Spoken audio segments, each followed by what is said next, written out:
In this episode, we get to know Bart Haaahm, a.k.a.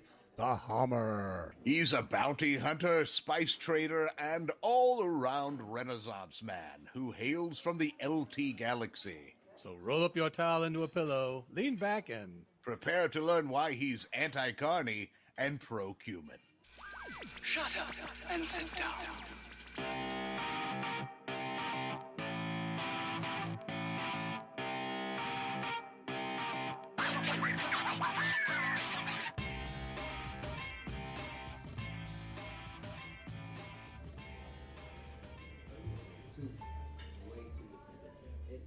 we have another guest with us today. Ooh. Can we have our guest pretend to sign in and say your name? My name's Bart Haaahm. Bart Haaahm. You can call me Bart or the Haaahmur. Haaahmur. I like the Haaahmur. That sounds tough. Are you tough? Yeah, I'm the toughest man in the galaxy. Oh! Ooh, this should be fascinating. Horatio, I think I like the fact that we are in hands that can defend our booth. I think those hands could probably crush a civilization if they tried. Or tenderize the dish I had, because it was a little chewy. Maybe we're getting ahead of ourselves. I'm sorry, I get stuck on food immediately.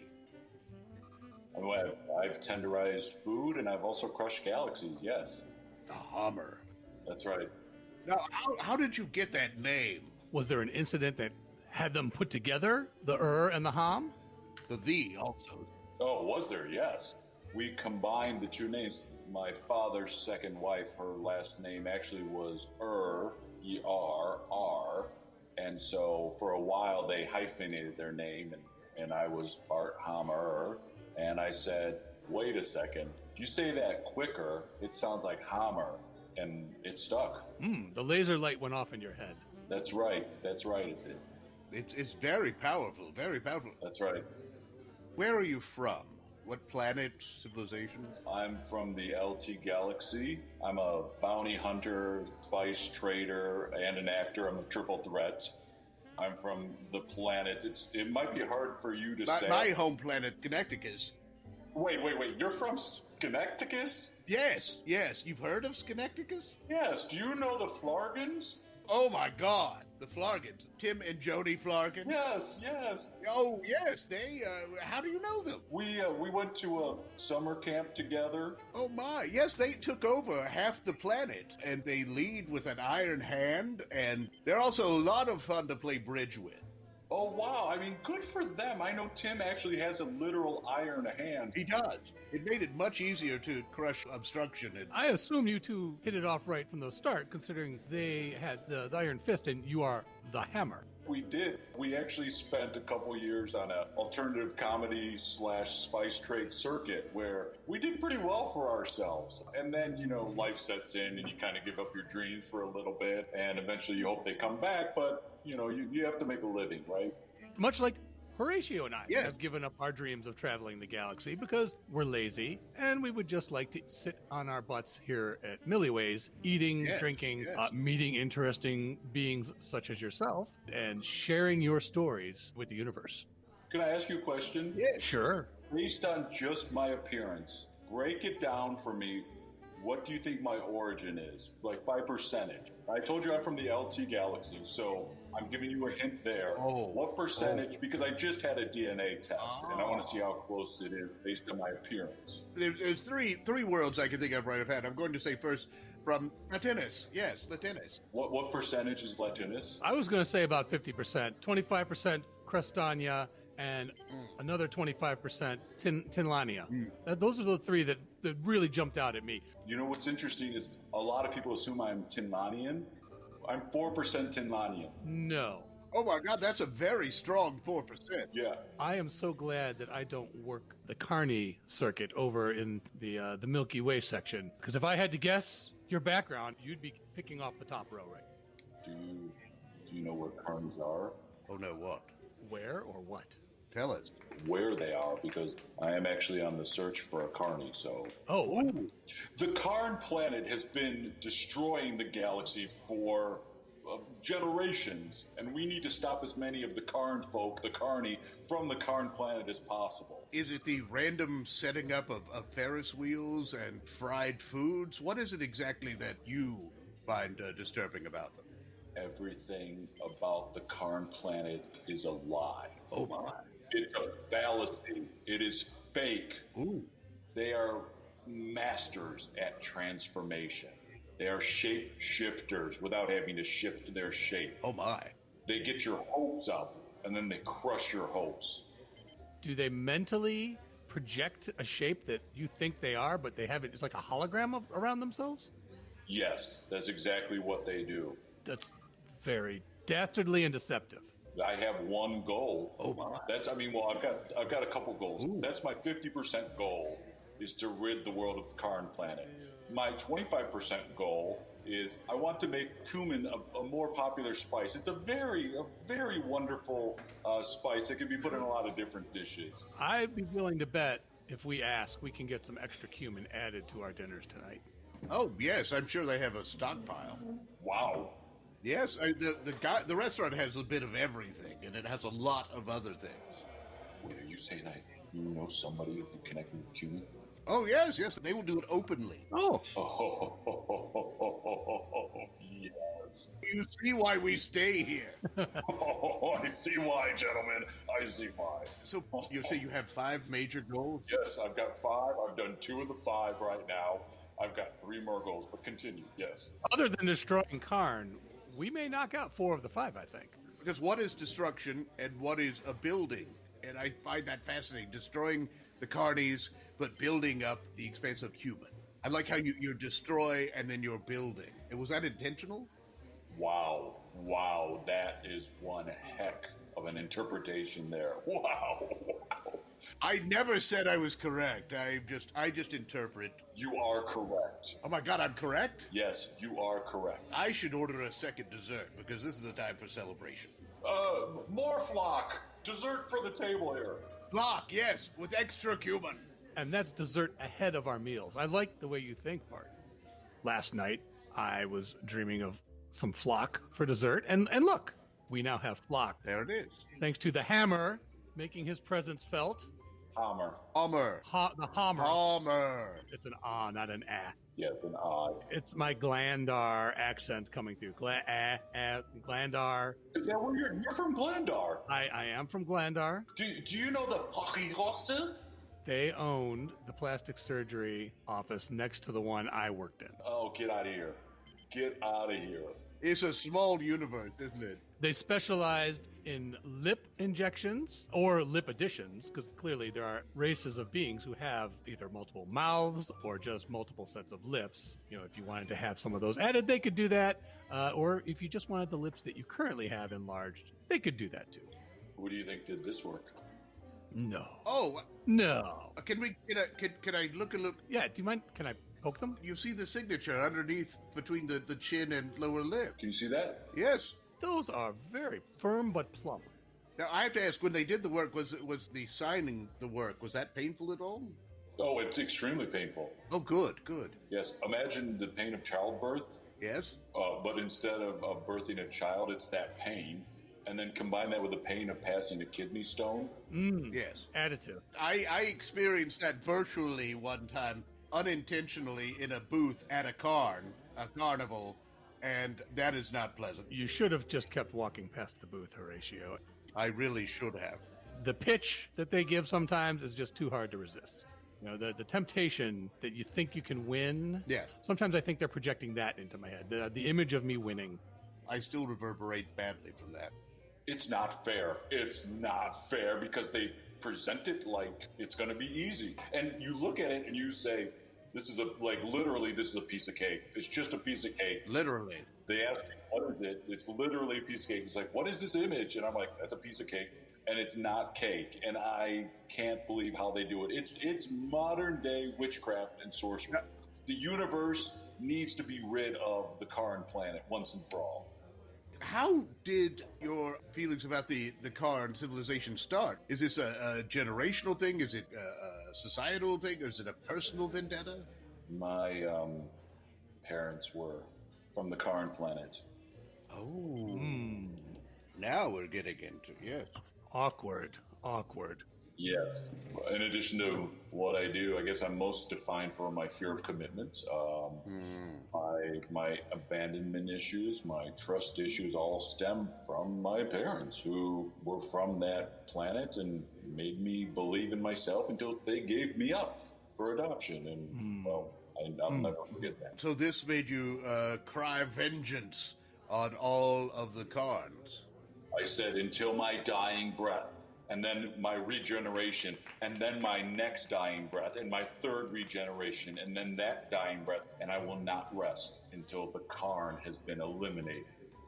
The hard part about Caarn adoptions is that it's actually set up as a Caarn game, and they put their kids on the shelf.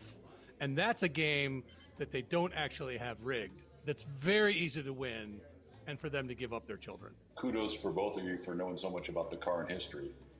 People want to judge you by how you look, and beneath this gruff, scaly, some call hideous, disgusting, disturbing appearance, it lies the soul of a poet. Oh, that beautifully and accurately phrased, because I have to admit, I was a bit afraid of you at first. Oh, very intimidating. Very intimidating when you sat down. Just based on appearance. Also your large battle axe, the way it drips blood. That frightened me a little bit at first. I could see that. I know it is slightly off-putting, so apologies for that right there, but thank you for, in any way, inviting me to come sit over. I mean, that speaks to the character of both of you very highly. It speaks well of our character. That we have not heard that before. You cut an interesting path through the restaurant when you were walking in, and I knew right there that that's someone we need to talk to. Yes, all the destruction you've done. You both know that human is the secret to the universe, right? I had heard rumors, but tell me more about that. That's fascinating. Can I get a falafel for the table, please? Thank you so much.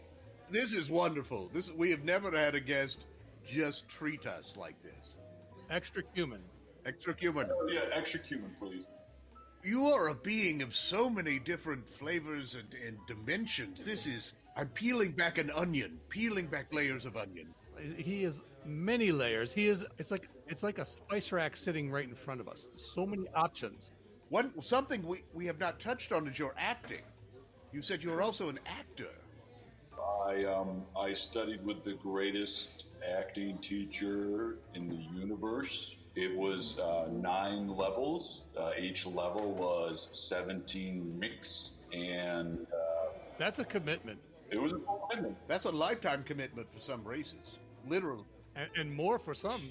They would die before their graduation show, even before they got out of level 1. Well, that's the risk you take, and if you know, as my famed acting teacher Chris Horatio said to me, acting is about the length of time you spend in the program, not about what you actually do. Why die on stage when you can die in the classroom? That is inspiring. That's what Chris Al said, yes. And so yes. I stuck to it, and I really did see my life transform. Amazing. Now, how did that work affect your bounty hunting work? Were you? I think that would really, depending on the situation, would give you more range as a bounty hunter. Well, you know, your first thought is they are not compatible at all. But when you really think about it, they're both trying to achieve the same thing. You're both thinking about how affecting someone else. You're both thinking about, in either one, you're on the search for something, and on the stage is the truth. And as a bounty hunter, you're on search for scoundrels and criminals and items at times. And for both of them, being an actor and bounty hunting, I think you're also trying to just achieve respect in various ways, and one pays for the other. And it's something that I tell my fellow bounty hunters, this could really benefit what you do. Are you also a poet? Because I sense a bit of that in you, the way of bumping the words up against each other in a relatively pleasant way. He did say he was a 5-tool threat earlier? 5-tool threat. We awaken to the dawn, not knowing one from the other. We face the light and head towards it. We look and we see. Wherever it is, there you are. You can't believe what you don't want to believe. There are times, and this is one of them, sometimes there is a shot through your heart, and you are to blame. There is love, and sometimes you give that love a bad name. That was That. Okay. This is strange because I thought it sounded familiar. Oh. And the reason is because it actually was quoted, recited at my fifth wedding. And now I realized that my bride at the time did not write it, as she said. She said she wrote her own vows that apparently she stole from you, as she stole from me and my heart. Who's your fifth bride? That would be, let's see, 1, 2, 3.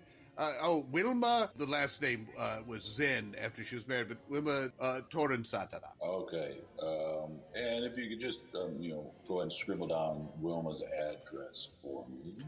I will, because I have no reason to want anything good to happen to her. Horatio, I feel like there's going to be a reduction in your alimony payments. I would hope so. I would hope. Now she'll be not, if whatever she was expecting to receive that she was not going to receive, she's going to receive the Haaahmur is what she's going to receive. Yes, it will be Haaahmur time for her.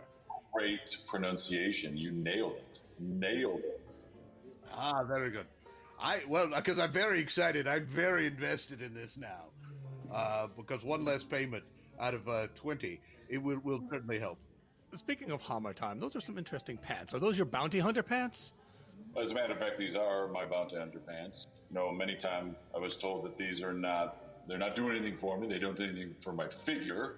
And somebody even said to me once, those are pants. I would consider them terrible and illegitimate. And I said, these pants are not illegitimate. These are too legitimate, as a matter of fact. And they are too legit to quit them.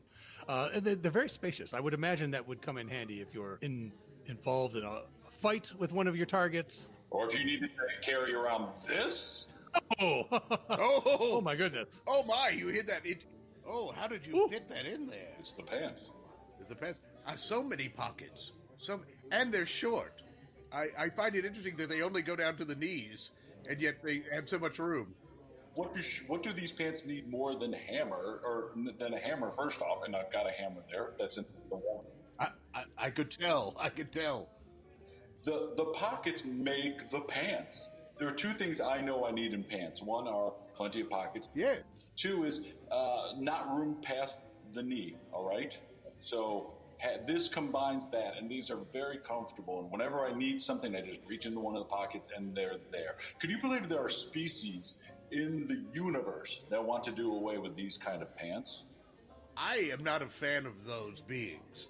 Now, I don't know their personal lives, but I'm not a fan of that view. I will say that. I'm not a fan of that view. They deserve the same fate as all the people on Caarn, as far as I'm concerned. Thank you. That is a way you seem to have distinguished yourself from Caarn, because Caarns make sure that if nothing else is covered on their bodies, their shins are covered. They're a big fan of that, and for me, I think it just looks ridiculous walking around with just cloth on your shins. I mean... I can tell that's the way you seem to have differentiated yourself. And there's some species who just have pants from the shin down and nothing going up, which is fine. I mean, I'm all for it. If you want to wear one or the other. Exactly. Is it fine? Yes, for me. I'm sick. Oh, what the... Oh, conflict. Okay, Bart. Battle hammer. Lower the battle hammer. Let's take it down. Look, the falafel is here, and there's plenty of cumin. Thank you. It's all right. Thank you. Woo, that was... yes, sink into that. Good timing. Apologies for, I don't know why I snapped at you. I'm working on a lot of things. I'm just trying to stay more present, and I've developed bad habits. I just wanted to compliment you, because in a way, I think you have done something for employment here at the restaurant by killing so many of the servers that now they are going to be able to hire more and give work to more beings around the universe because of all that you have killed here today. I mean, I'm a job creator, gentlemen. It's the blood's trickling down your hammer, creating new jobs. Well said. Yes. I'm sorry I distracted there, but that just inspired. That I was inspired. Now, Haaahmur, I was not saying only one type of pants. So I'm just, if you like them short, great. If you like them all the way, great. If you like them from the knee down, I think all pants are good. However you want to wear them. Can I ask you a question? Sure. Did I put you in your head about pronouncing my name right? Because I feel like every time you're about to say my name, you want to go Hammer, and because I acted like now I'm back. You're back in your head. So if you want to say Hammer, that's fine too. I'm really trying to let these little things go. I'm doing both at the same time. I'm pronouncing it the way you'd like, but in my head, I am saying Hammer. Okay, good. That's fair. That's fair. Also keep in mind that part of it is from the plastic surgery that was done on his tongue that makes it harder for him to get the oh. I have to really focus. Yes, that's a very much focus on the oh. It's a very rarely done procedure, but if you look, they took a hole out of the middle, so it's. Oh my god, that looks comfortable. It allows for more saliva to pool in my mouth, which aids in digestion. Wow, you made me salivate just by saying that. It makes me really taste the cumin. I can tell you that. Wow, you are also a poet. He actually, you did have a volume published. And here's one for you right now. Cumin, how you doing? That is one of his longest pieces. Oh my god, that's so beautiful. I could never ever make something that beautiful. Don't say that. Oh no, don't bludgeon yourself. We still have a couple of moments to go. Yep. Oh wait. Oh, he's back. Oh no, it's only a first death. And he's back. No, the regenerating. It's a shame because I was going to ask him if he was going to be appearing in any upcoming productions. Let him pitch. Let him kind of promote any gigs. Oh yeah. Thank you for asking that. Where will you be? Of course, you come back to life for that. Yes. Oh yeah. Where will you be next week? Where are you going to be? I am in a one-being show. If you want to come out, it's my life, and it's about my years making bread. Yet another dimension to you. You slaughter, you act, you write poetry. Oh, I'm overwhelmed. And you murder with the best of them. I mean, you bludgeon. We should probably mention that at least 3 times. You bludgeon like no one I've ever seen. A triple threat, but because of how much you bludgeon, you would be a quintuple threat. That's very kind of both of you. Thank you. And just a beautiful, beautiful soul. I hope that this will make other beings in the universe aware of what a beautiful soul you have. Oh. So when they see you approaching and think, I'm about to be slaughtered by someone with a beautiful soul. And hopefully have some gratitude for that. I'm just doing my job. Yes, I would probably tip you. Oh, well, thank you. Not many people do, but it's greatly appreciated. Gratuities, you want to show appreciation for the work done. I think you should stop by with some of your one-man show reviews. That's what I want to. That's really what I want to hear about. Oh, you want me to bring the reviewers? Well, and I want to watch you slaughter the reviewers. That would be, after the show, I think that would be most gratifying. He kills on stage and in the seats. He literally kills the critic. Yeah, after the show, we do what's called a second act, which is where anybody who's critiqued me, we ask them to come up on stage with me, and then I just slaughter them right there. Oh, a bit like it's the history of the talkback. Exactly. I think that does it for today. Thank you so much. I am exhausted. Don't forget to submit the entry. Yes, we must pay for our feast. How does this sound? Caarn, everything there is a lie, and the universe must be rid of it. Sounds about right to me. And submit. All right. Haaahmur. I got it. Oh. I got it right the last time. Haaahmur? It's not that difficult, Trellis, but kudos for doing it. Again, my tongue makes it difficult, Horatio. Don't demean my tongue, or I'm going to have the hammer. You can have the hammer do it. I won't be afraid. But it's the Haaahmur that is a threat. The Haaahmur is going to come for you, Horatio. I'm going to enjoy my falafel. I will, with lots of blood.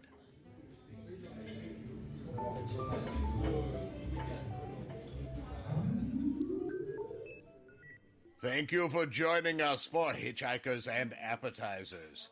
And of course, special thanks goes to our guest Bart Haaahm, aka the Haaahmur. I have been Horatio Zinn. And I continue to be Trellis Gardeen. Until next time, keep your towels clean, and if you find yourself near a phone of suspect cleanliness, the Golgo Frinchum telephone sanitizers are always on call. So don't panic. Everything you heard in this episode was improvised, but not everything improvised was heard. This episode of Hitchhikers and Appetizers featured the voice talents of Mike Gorgone as Trellis Gardeen, Bran Peacock as Horatio Zinn, and Jay Sukow as Bart Haaahm, a.k.a. the Haaahmur. Finally, Hitchhikers and Appetizers is part of the Improv in Action Network. Check out other great improvised podcasts and projects at improvinaction.com. If you'd like to reach out to Trellis or Horatio, you can send electronic messages to them at our Galaxy address, hitchappspodcast@gmail.com. Or you can find them on Twitter with the handle hitchapps. Shut up and sit down.